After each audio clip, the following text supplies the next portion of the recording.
All right, now that you hopefully have a little bit of a handle on the basics, in my opinion, I think the current cost makes it a lot more complicated. So doing the current costs again, year 1, 2, and 3, we're again going to go in that same order. So let's write down our operating profits before depreciation for each year: 200, 240, and 288. However, since we're not using the historical cost, we're not going to be using $1,000 each year. We are actually going to be calculating the new cost of the asset. So it tells us here that the annual rate of price change is 20% per year. So we're going to be using that 20% to calculate the new price of the asset.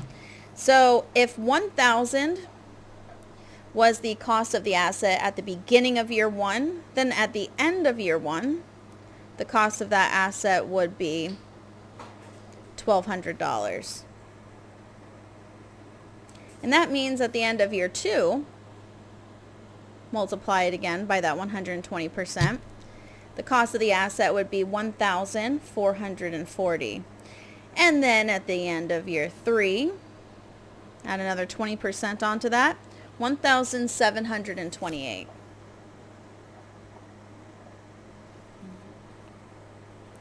right, now that we have that information, let's find out the depreciation expense for each year.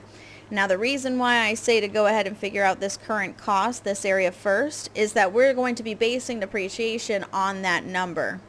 So it's 1,200 divided amongst a 10-year life. So it'd be 120 for year 1. Now this adjusts once we get to year 2. So no longer is 120 per year. Now we base it on the new current cost for year 2. So 144. And now for year 3, divide that by 10, 172.8. So far so good, hopefully. Now we are using the net book value method. So net means we have to minus something out. So we're going to have to minus out that accumulated depreciation. So for year 1, it's 120 per year, and it's only been 1 year.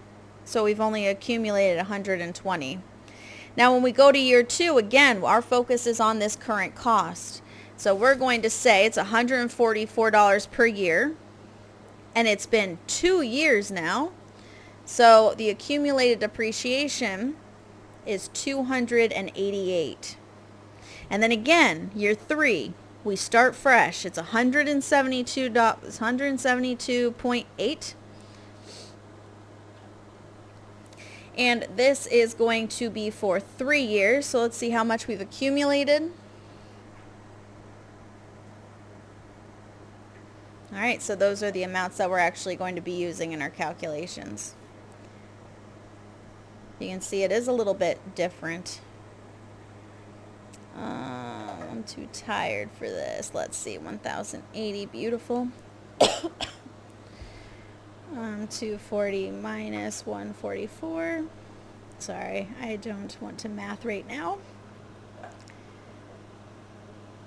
288.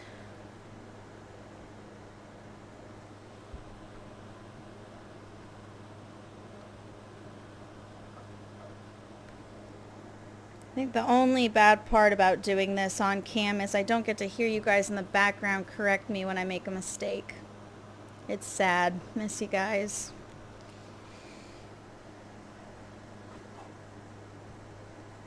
All right. 80 divided by 1,080. So we have 7.4% as our ROI for year 1.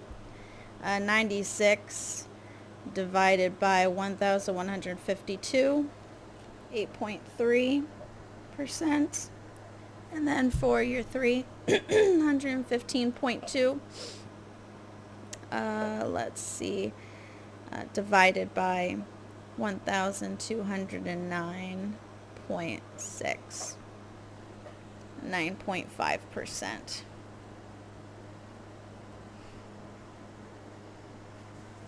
And then obviously we're kind of getting even easier here because now we're going to be doing the gross book value method.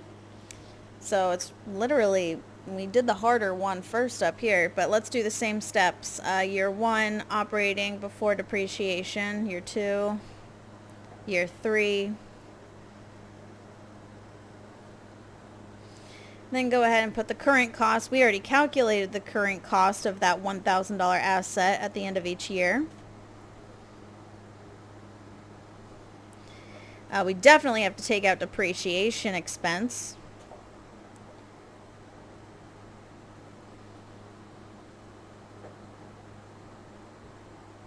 Now, remember, it's gross book value. So since it's gross, we do not have to take out the accumulated depreciation. So we actually now have everything that we need to do our calculations. I'm going to cheat and look above to see what those numbers for the numerators are.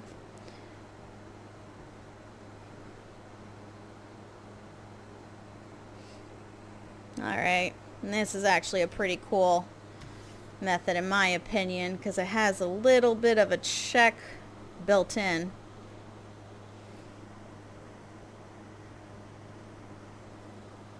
Good.